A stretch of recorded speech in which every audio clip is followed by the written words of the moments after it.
first thing in the morning. Horses busted the fence. Little shits, I got a little chunk of temporary fence up one section of the property there. And my gelding's figured it out that it's not tough enough for him, and he loves to run around the yard. And we got to go away today for 5 days, so got the fence fixed. Now I feel a little compelled after talking to those guys at the fishing store. Fellas with his kids out back here and ran into that thing. I guess I should call them things, whatever, beings, bush people, whatever.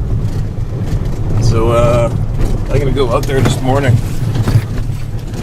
Oh, God, I hate the potholes. I'm gonna go out there this morning and take you right to where this went down. This is only like I gotta wind around a bunch of dirt roads. I can do it right now, gravel roads to get there, but if I flew like a crow, it wouldn't even be a mile from the backyard. So here we go. I'm gonna take you around there, show you where those guys were. Right down that bank on the right is where I sit on the quad. River's down there. Down in there. You see all this big juicy timber surrounding where I live, right?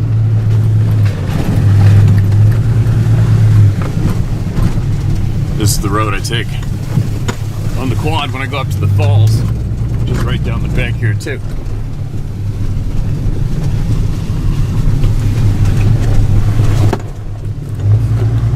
So anyway, now the significance of where I'm going is this whole valley where the Stamp River flows out.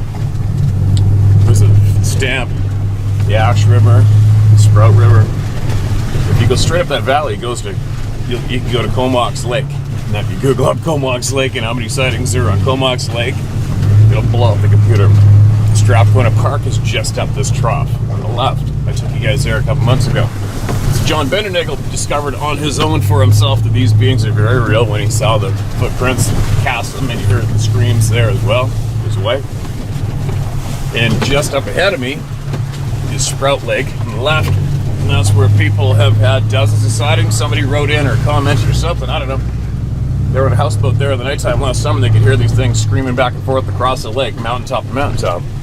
So I'm basically surrounded, again, where I live now. Nothing new, but I'm going to show you guys the valley in a minute. Alright, so this is the road they drove down. And this is as a crow flies, it's real close to the back of my place. And it's real close to where I sit on the quad. And I went down this road, as many people do, and it's basically it's a direct route to get to a good steelhead fishing spot. Hopefully we find a rock, a hilltop here. It's fairly flat and rolly here, so I can't get a good view yet, but hopefully I'm pretty sure there's a good sized rock up here. And we'll climb up on top of it and we'll get some voices heard, and we will intentionally share the same forest via neutral and see how it goes. Let me show you guys a very, very popular place for these beings to frequent. I can't say if they travel through or not. I can't say if they are here, even on this damn planet, full time or not. I haven't a clue.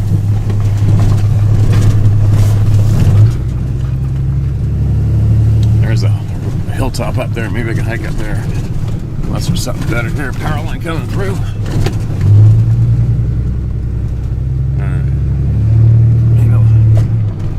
Go for a hike and get a view and see what's up. Maybe go around this one. Maybe go up this one.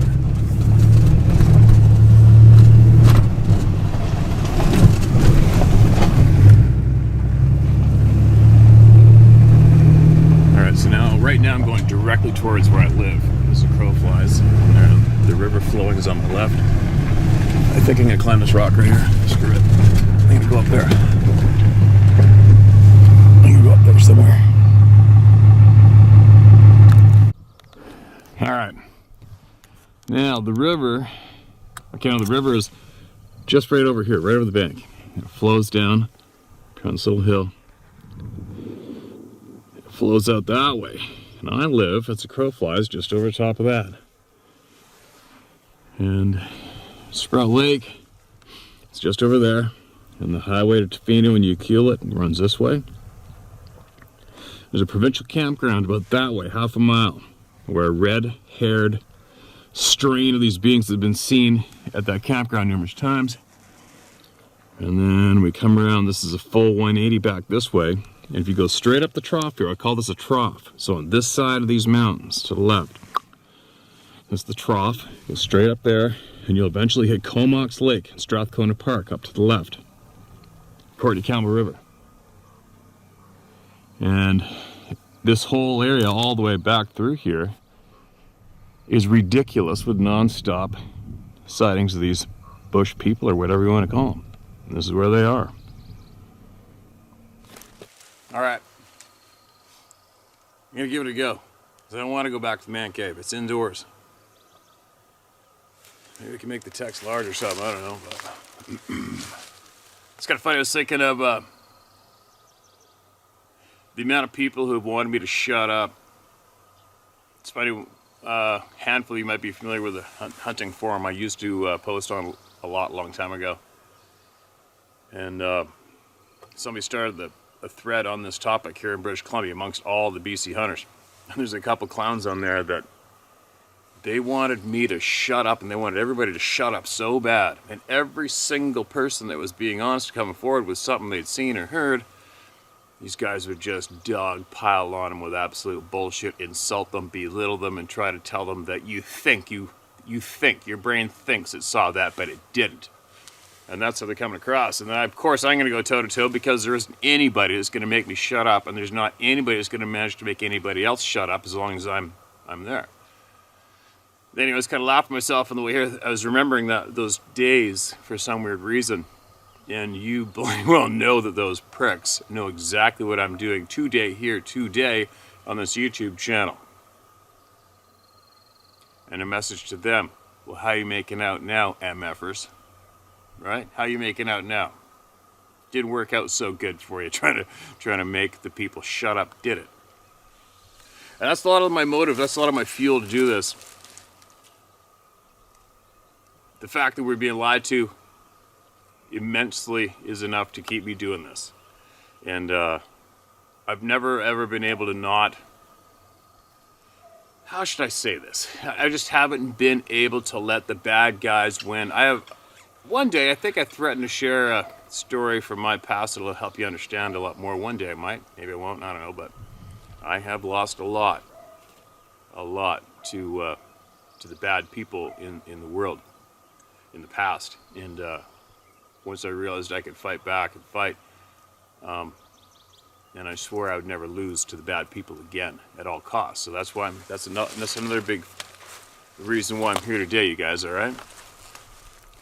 Everything too is, you know, the bad guys, they pump misinformation into the people nonstop. As long as they keep telling human beings a certain narrative, eventually it becomes true in a way in some people's minds. So as long as we keep pounding the truth out every single day, nonstop, the truth will win. And it is winning. It's incredible what all you have done here, right? I mean, there's over 250,000 people subscribe here. I think there was, I don't know, 5,000 people, new people subscribed this month alone or something. And what is there? There's pushing 110 million video views. Over 100 million, over 100 million video views. And they just keep coming. I mean, I can remember being back, what was it? Maybe even when it hit, I don't know, 20,000 subscribers, I thought, okay, well, this is probably all the people on the planet that have any time for this topic, I'm guessing. But it's not so, is it? It's really blown my socks off just how many people know the truth. which also blows my socks off, and that makes me realize just how successful the filthy bastards are at keeping truth away from the good people. It's amazing to me. What an effort they put down. Isn't it crazy? But not anymore. As long as so, that's another reason why I do this too. Is I realize the effort it takes to battle back. Right? You can't stop. You cannot stop. You never quit. Right? There's no quit here. There's no quit on this end. Obviously, there's no quit. Anyway, let's get myself a little fired up thinking about all the filthy pricks in my past and what they have done to try to shut people up and intimidate them and bully them and be louder than them. And it just feels good to know that we are the truth wins. The truth wins every time.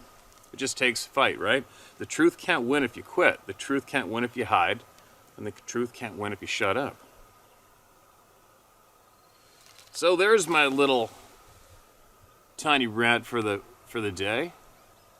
And yeah, all those people online that made videos trying to discourage this channel. Didn't quite work out, did it? Alright, let's see if I can do this. This is titled Cyprus Encounter. Hello, Steve. I was born and raised and still live in London, United Kingdom. My dad is Greek, Cypriot, and came over as a young man in the 1950s to study, where he remained after meeting my mother and settled down to raise my brothers and I.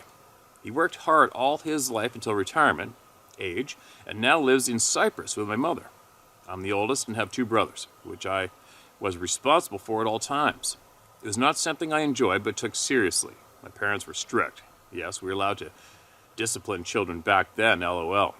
Yeah, look at the benefits the world's reaping now from all those kids that weren't getting disciplined. Oops. It was the summer of '72 and I was 8 years old. My family and I went to visit my dad's relations in Cyprus at the small village where my dad was raised. The property was in the mountainous region of the island. We landed in a tiny airport, which is no more than a shack. It was evening and getting dark. My uncle picked us up in the car. To get to the village, my uncle drove along a very narrow, winding road up the mountain. It was pitch black once we were away from the airport, and there were no street lights. There was just a foot of dirt between the car tire and a drop to our death. There was just a foot of dirt between the car tire and a drop to our death. On the other side of the road, it was densely covered with bushes and trees. You couldn't see through it. I remember my uncle and dad laughing at my exclamations of fear as I gripped the inside handle while looking down at the huge drop outside my window. My knuckles turned white. I was and still am a city girl. I prefer the hum of traffic to the sound of silence. Obviously, this holiday was not going to be humming with traffic, but I looked forward to some beach time and good Cypriot food. I hope that's an O. Yeah, it is. Cypriot. My grandparents' house had a large, dense lemon tree garden with a chicken coop and 1 goat. The house is detached, and the ground level had doors that led to the living room and kitchen. The flight of stairs at the side of the house led to 1 long balcony, which had doors that led to the bedrooms. The house had electricity, but of course, a lot of cooking is done outside. The house had an indoor toilet that was accessible by walking around the outside of the house, which overlooked the garden. The foundation of the house is high and not level to the garden, so one would have to step down into the garden, if you know what I mean. One night before dawn, my brother, who was 5 at the time, woke me and asked me to escort him to the toilet. I was not happy as it was so late, and I told him no, but shortly after changed my mind. So I took his hand, and we crept along the balcony, trying not to wake the whole household. We made our way down the stairs and around the outside of the house, around the corner to the toilet. I turned on the outside light above the door. The light lit up the area outside the toilet and shone softly toward the garden. My brother went in a while and I waited outside. As I looked about the garden, I noticed that it was quiet. During the day, the chickens could be heard, but I had never been around chickens in London, so I had no idea if chickens partied at night or slept. I couldn't see the goat anywhere, which I was glad, as it seemed unpredictable and frightened me a little. Then I happened to glance in the direction of the closest tree and saw a pair of red eyes looking at me. I looked away because my mind couldn't process red eyes. I dismissed it. I continued to look around, generally into the blackness of the garden. Then I heard the shuffling sound. Oops. Somebody just texted. I just got text service here. Sorry. I continued to look around, generally into the blackness of the garden. Then I heard a shuffling sound like feet on crisp leaves. This got my attention. I thought, it's the bloody goat. Is the bloody goat coming to scare me? I was mentally planning on escape route. I looked in the direction of the sound, and once again I saw the red eyes looking at me. I realized that the sound was coming from there. The eyes were around 6 feet off the ground, which I can't be certain of because I was standing on the raised foundation that I mentioned earlier. I wasn't afraid. I was a child, so I was curious and continued staring and watching this thing shuffle almost rhythmically side to side while it continued to stand there and stare at me. My brother was taking his sweet time in the pan, so I had time. I had no choice to stand and try to figure out what I was looking at. It had a muscular torso that was hairy, but not so much because I could make out skin showing through. It had arms like a man. They were lightly hairy, which puzzled me greatly. The one thing that I could make out was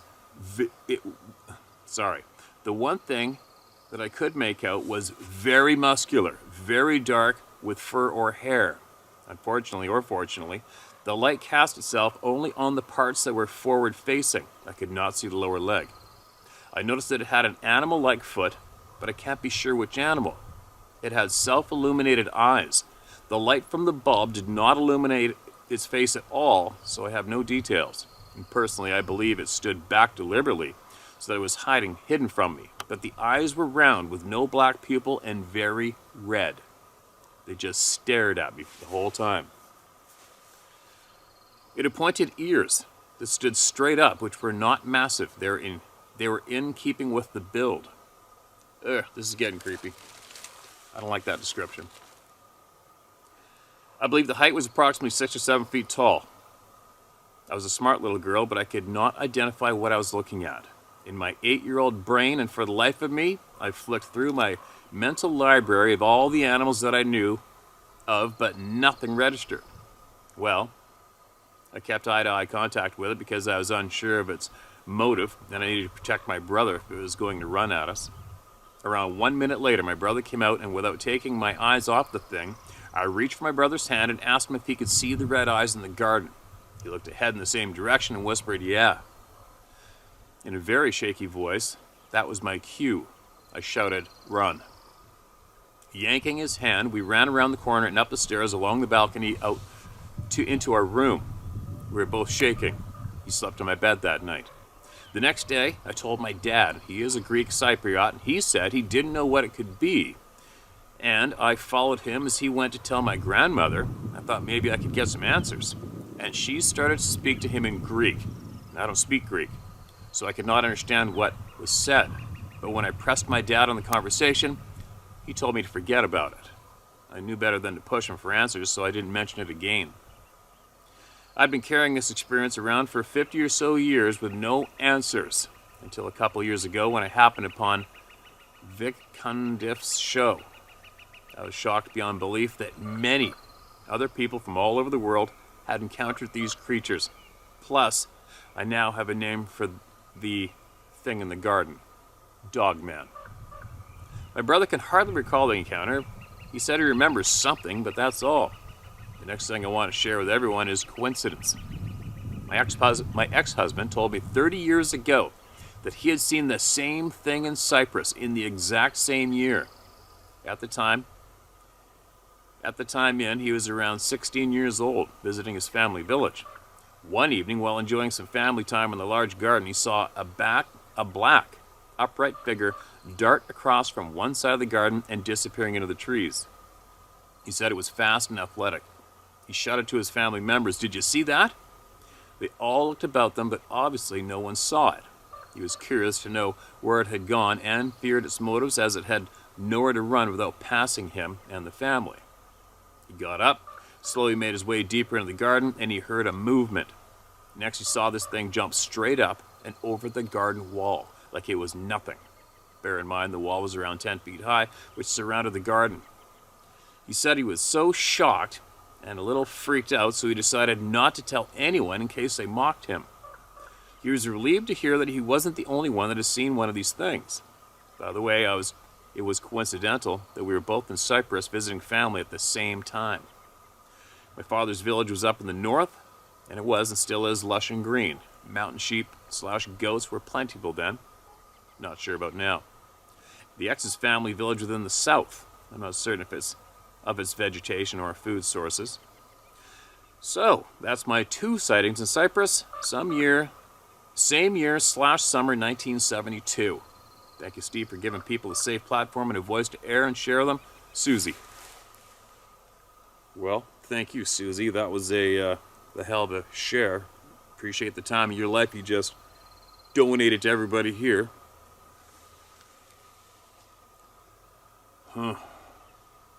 As I'm looking around over my shoulder, because this is like somewhat new to me. Sure, it's quiet here right now, actually, isn't it? Let's have a listen. There's birds. There's a raven, there's small birds and frogs. But anyway, the Dogman thing, I have zero interest in having experienced one of those things at all. I'm going with my gut. I tell everybody, go with your gut, right? My gut says bad juju. When it comes to that description of a being, my gut, I have an internal semi-alarm goes off. And it's not a good one. So that's why I say, I see one of those things, the barrel is going to be pointed right at its frickin' melon. And if it even shows me one canine tooth intentionally, I'm putting a hole in it. And that's all there is to it. Especially at the speed, right? It's like, you know, I've had numerous bad grizzly bear encounters. Got a bad cougar encounter. I've had some bad wounded bear encounters that are really, really hair-raising, but I know in the past when I've had standoffs with grizzly bears in the bush, whether it be solo or with someone, I am nonstop studying their look, their sound, what they're about to do, because if they are going to decide to go all in to try to kill me, I want to be able to shoot smooth and clean the very first time, because when you have a rifle, which normally punches a clean hole through things, you got to be very, very accurate to stop an 800-pound predator full of adrenaline coming to kill you. You got to be very, very accurate and very lucky to make a shot with a rifle that stops it in its tracks. So that being said, the speed that I've witnessed in just grizzly bears is absolutely unbelievable. Many of you probably will never see it in your lifetime, but believe me, I've rode up on grizzly bears along a creek in thick brush, and the one time that stands out for the speed, and this will relate to what I'm trying to explain to with these dogman beings. I'm riding up the creek, wind's in the face, the wind's still coming downhill, and it's fairly little blustery, and the noise of the creek is loud, and it's greened up leaves, willow, and all of a sudden going up the trail alongside the creek, which is, if you want a face-to-face encounter with anything, just travel along a creek in thick willow. You'll get close to whatever's in there. And I'm riding up, and I typically had my rifle scabbard, I have it right here. Going in, you know, some people have it behind them. Under the leg, I got mine right here, so my stock's always right here. So I shoot left, so I just pull it out, and I had my 12-gauge sawed-off shotgun that day. So I just pull it out, and boom, and you think you're John Wayne. You think you're faster than anything, and there's nothing's going to do anything to you ever. You'll get that gun out in 10th of a second, right? I'm riding up the trail, and there was a grizzly bear eating that. It was August. It was mountain sheep season. It was early, and that grizzly was in a little green patch of grass. Probably about... That grass patch was probably about 10 yards long and about 5 yards wide, and he was right in it. And I rode up to probably about 8 paces from that grizzly bear, and I scared the shit out of him and me. And he roared and went boom, boom, boom, and then spun around and went boom, boom twice at me. And in those 1, 2, 3, 4, 5 leaps, I had just got my hand onto the stock of my shotgun and it was still buried deep into the scabbard. All right, so picture that greased lightning. Greased frickin' brown lightning. So what I'm saying is, to tell that story is to give you guys an example of just how fortunate you are if you can have your barrel pointed at a predator that wants to kill you in the first place. Now, picture having to be deadly smooth, cool hand Luke accurate to dump that 800-pound predator as it's coming at you 50 miles an hour, whatever it is, without shitting yourself, right? So for all you people that might think I'm jumping the gun, describing my views on one of those descriptives of an 9 foot tall, 800-pound thing with dog-like head and pointed ears and glowing red eyes staring me down on the timber. How much of a warning are you going to accept before you pull the trigger on that thing? Right? How fast can that thing move? I don't know. Right? You're going to be shitting yourself. Picture it, you guys. You're going to be absolutely adrenaline overload, vibrating, shaking, absolutely shitting yourself. Just seeing that thing, first off, good luck holding that barrel dead straight. You got to hit that target. It's probably going to be what? Inside, I don't know how wide. People have said 6 to 8 inches between the eyeballs. Okay? Let's just use the eyeballs as your bullseye. Now you are going to have to keep your shit together to accurately put that little bullet in an area that big, possibly. Let's even say that big. Who gives a shit? Say it's at 10 yards, 15 yards. All right? So now you're going to have to hold steady enough to keep the crosshair on that cereal bowl size bullseye. And here it comes. Here it comes. Right? The first step it takes towards you, you're going to go, oh, right? Yeah. Anyways, I'm pretty sure I put you there, right? So my experience with large predators trying to kill my ass, that descriptive of that thing, I don't know how much of a stare down I would be able to take from that thing before I put a hole in it. Right? Because I don't know shit about them. I know about grizzly bears. I know how they hold their ears. I know the sounds they make. I know a bluff charge. I know when not to shoot them. These things? No.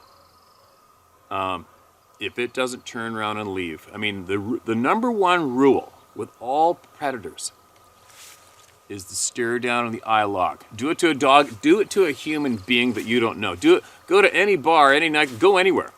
And do that to a male human being that you don't know. Try it.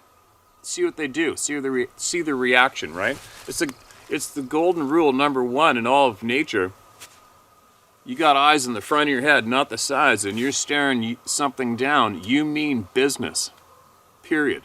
You either are staring down because A, you want to eat what you're staring at, or you want to kill and fight what you're staring at, or you're angry what you're staring at, but either way, you're not intimidated. If you're staring down, you're not intimidated, right? I guess I'm potentially arguing with somebody who's not even here about how to react with one of those described beings. And you have firepower. I think I've made my case clear. If it stands there and stares me down for more than probably 2 or 3 seconds, I'm just going to put a hole out the back of its head that you could put a grapefruit in. Because I don't know how fast it's going to move. I don't know why it's staring me down. I don't know if it hates me. I don't know if it wants to kill me. I don't know if I'm about to be one of Dave Plass's next stories.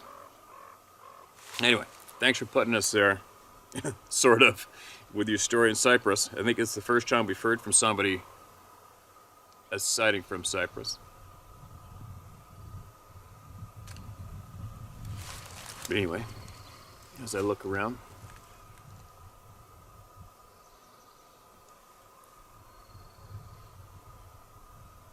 it's funny.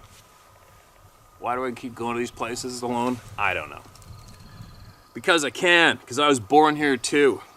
And I'm not intruding. I'm not trespassing. I was born on the face of this planet just like the rest of you. And I have every right in the world to sit right here anywhere I want. Right? All right, here we go. Let's see if I can manage this one without the readers. Looks like a long one. And then I'm going to go back to the cave. Hoping nothing gets tossed at me. Info that might help others or confuse them. A huge puzzle piece? Question mark. All right, hi, Steve. Let me start off by saying I appreciate all you do for this subject. You're a stand-up guy. I know if you ever find yourself in South Carolina, I'll buy you a beer. But hurry up, we're moving soon. Well, when it comes to the topic of Sasquatch, I was always a bit of a skeptic. Regardless, I found the subject fascinating. I'm pragmatic by nature, wanting to believe these things exist, but never fully believed in my heart. But after listening to your channel for several years, along with several other Sabe-related podcasts, listening to people share their stories, it took me too long to come to the realization it was no longer a matter of belief. These beings exist. And the further I delved into the topic, the more it scares the shit out of me. No doubt. Try being face to face with one in the dark by yourself. All right. I'm not a hunter or some grand outdoorsman. What I am is a graphic designer with too much time on my hands. I used to think these things were 100% physical creatures, a prehistoric hominid whose entire survival is predicated on avoiding humans entirely. And as the world grows smaller and we venture further into the deep woods, encounters were bound to happen. Damn plane. I always attributed any supernatural occurrences to just the sheer fear/adrenaline flowing through the system of anyone unfortunate enough to cross paths with a 9-foot hairy man-ape, built like the Incredible Hulk. But the more I look into these beings, the less I fully understand. I occasionally scrub through footage, frame by frame. I take multiple screen graphs, lightening the images, adjusting levels, and looking for movement. And the sheer amount of weird shit I've seen makes me nervous. Steve, please believe me when I say there are faces in the shadows. Creepy faces that change, but mostly either look shocked or are snarling at the camera. Different sizes and distance from the camera. Sizes and places that should not be possible given the camera's location and the foliage available. At first I thought this was pareidolia, seeing familiar objects or patterns in otherwise random or unrelated objects or patterns. I convinced myself it was pareidolia. Pareidolia? It had to be, right? What else could it be? Or so I thought, until it happened for the 100th time. On this particular image, the disembodied face was plain as day, semi-transparent and staring straight into the camera, and the expression changed as I went through the frames. At this point, I had to consider the possibility that this wasn't just leaves and brambles or shadows and tricks of light. I had to consider this was something else. I'd love to share what I found, actually show people the images and let them decide for themselves. But honestly, I didn't even want that shit on my computer. I never saved the files. Each time I'd literally study the images, comparing frames, and eventually get so creeped out by what I saw and wanting nothing to do with it. I closed my computer and swore I'd leave this topic alone and never return, or at least until the sun was shining again. If you have Photoshop, anyone can see this phenomenon for themselves. Just go through any posted Bigfoot footage and lighten the image, if you even need to. Look closely and keep an open mind, and soon you will see what I have seen. It's effing creepy, man. I never even considered the possibility that Sasquatch people were anything other than flesh and blood, but the more I look, the more I'm just not sure. I hope I'm wrong. I sincerely hope that I'm just seeing things, but I invite all people to take a look for themselves. The video you had posted from a boat a few episodes back, titled, "When You See a Big Dark Eyeball Staring Back Through Your Rifle Scope," is a good place to start. Stephen, thank you for your time and what you mean to this community. You work your ass off and ask for nothing in return other than proper punctuation, LOL. Stay strong, brother, and keep doing what you're doing. Lies are easy, the truth is hard. Take care out there and be safe as always. Your friend, Greg, refuse. Yes, if you'd like me to send you examples of these images, just ask. I might not like keeping these images on my computer, but if it helps others to understand, I'm willing to go back to the footage with the intent to save and send them over. Cheers. Okay, man, well, I guess it's a somewhat roundabout welcome to the Club of No Return.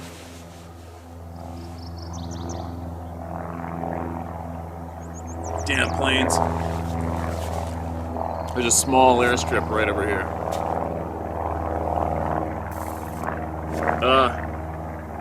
Am I interested? Nope, not me. I probably get, I don't know how many, I've had hundreds of people sending me screenshots from the videos I've shared with you guys with all the red circles that are behind me all around me. And just so everybody knows, you already know, I know these things are around. I know they are. I've seen them, I've heard them. You guys have seen them throwing shit at me. I think I've recorded sounds unintentionally. I've been doing this, I don't know how many times. I've heard them yell, I've seen the footprints. Family members have seen them. I am good, man. I am freaking good. I know they're here. Do I think they're around me while I'm doing this? I know they have been around me numerous times when I'm doing this. I know they're around me when I'm hunting. There's nothing I can do about it, but I guess I kind of got to keep myself in check, and I keep doing this to make sure that I don't stop, because this is what I love to do, right? As far as other people go on here, there's going to be tons of people that want to see those photos. So I can't be the one to stop the people from seeing the photographs, okay? So that being said, if you want to send them, go ahead and send them. But as far as I go, do I have interest myself in seeing these beings behind me and all around me? No, I'm good. I'm good. I know they're around, especially around here.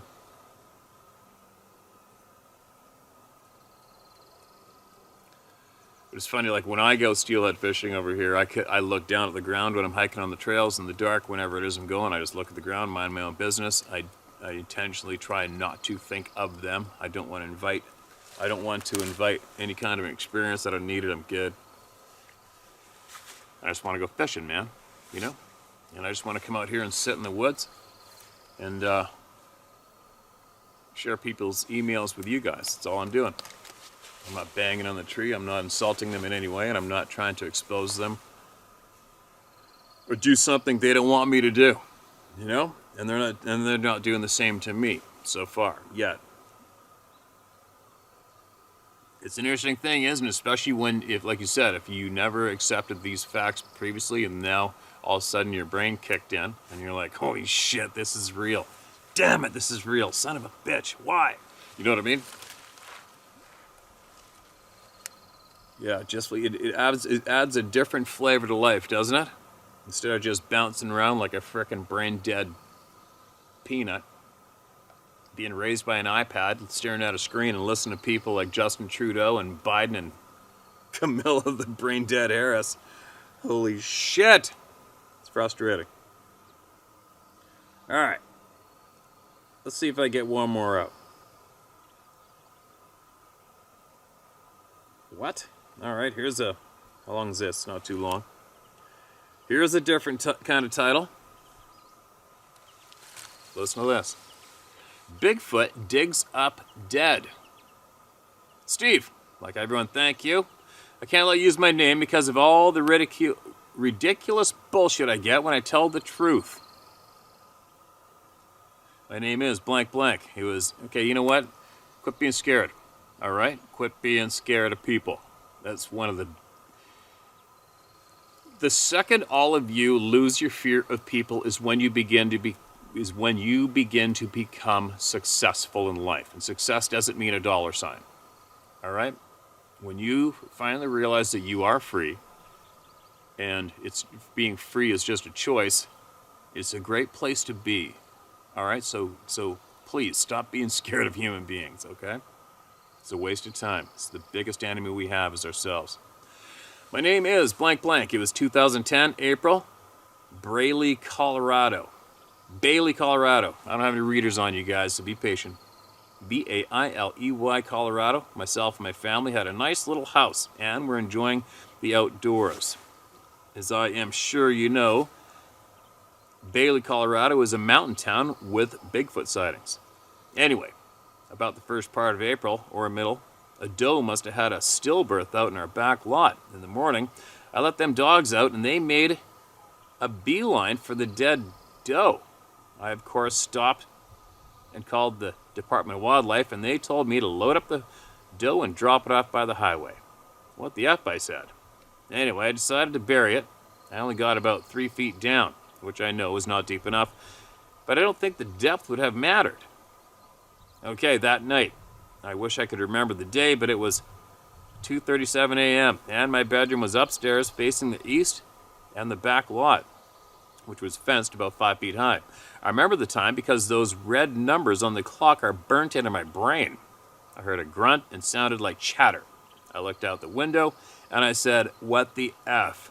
2 bears are digging up the doe?" And then my brain said, "Do bears work together?" Both were big. I jumped up, grabbed my 12 gauge, like that would do anything. Tore down the stairs, getting the back porch. Floodlights on, dogs barking, wife yelling, "What is wrong with you?"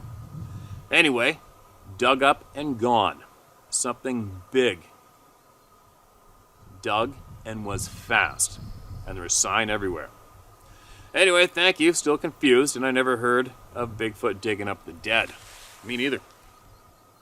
Especially being one of these bush beings. They're so skilled and fast. Basically, they want a deer, they're just going to go grab one. 2 bears jumping over the fence to get that. I don't know. You know, I remember one time I was trying to get this huge bear. It had killed the neighbor's goat, which was around, 80 pounds? And they had a 6.5 foot fence. And that big son of a bitch grabbed that goat and made it, and I don't know how, I wasn't there, I didn't watch it, but they basically said it jumped over the fence. And that was one creepy night because there was kids around the neighborhood. The bear was growling at children. It was on the porch growling at my buddy's wife, now starting to kill pets. And I was living right there, and I sat there in the dark that same night because it dropped the goat and took off, and I sat there in the shadow. You could just see a little bit of light, enough light to just see, you know. And I sat there. That was so intense waiting, and all of a sudden a shadow. My buddy was right beside me, side by side, and we're sitting there, and I had my bow. I was going to dust it with the bow, so not to scare the shit out of everybody with a magnum going off. And you're just sitting there. Adrenaline's like 2 in the morning, pitch black, dead silent, and all of a sudden a big, dark, black shadow. It's just all of a sudden it's there. And I'm looking at him, and I'm looking away, and you're closing your eyes, and you're looking away, and I'm looking back. And all of a sudden it slowly started moving. And we're only talking about 10 yards in front of us, right there. And he's slowly coming back. And then he stopped dead again. He's just standing there dead still. And then he starts slowly moving. The goat was right over there. And then I said, and I'm going to my butt. All you did, my buddy's thigh was beside me, and I just went like this. And I pushed on his thigh like that, just to let him know. But he was already locked on it, too. I'll never forget how intense that was that night. No, I didn't get him that night, but I did kill him later on. I think 2 days later, I killed him up back. But, yeah, when you just shared that story, that reminded me of that bear and that goat. But, yeah, I don't know. Quick, easy meal, right? Quick, easy meal. All right, I got to get my butt going. My butt in gear and going, I think. And then maybe I will I'll blast off one more from the cave when I get back. And then I have so much stuff. Sarah's loaded so much stuff to put in the truck. It bounced our way out to the boat. One hell of a storm came through here yesterday, and now it's sunny for the first time forever. It's supposed to be sunny a couple days. There you go.